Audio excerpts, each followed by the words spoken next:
वळणराव महाराज आणि कशाला काय गुरुजी काय त्याचं कारण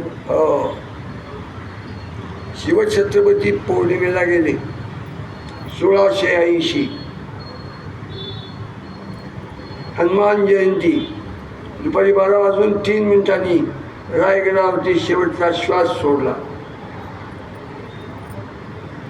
संभाजी महाराज फाल्गुनी अमावस्येला दुपारी 12 वाजता कडकडी डोक्यावरती सूर्य नारायण असताना ज्यावेळेला कोणाची सावली पायात पडते अशा वेळेला टाचेपासून टाळूपर्यंत तुकडे तुकडे होऊन संभाजी महाराज गेले. याचा सूड होण्याची भावना हिंदूंच्या उत्पन्न होणं अत्यंत अत्यावश्यक आहे. आपण धर्मवीर बलिदान मास पाळतो हो, आपल्याला ह्याच मुद्द्यावरती यायचं आहे. नुसती श्रद्धांजली नाही, याचा सूड घ्यायचा आहे. आपल्याला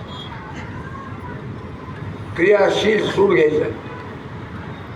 आपण तो ध्वजस्तंभ प्रत्येक गावात उभारून पौर्णिमेला शिवाजी महाराज आणि अमावस्येला संभाजी महाराज धर्मशास्त्र हे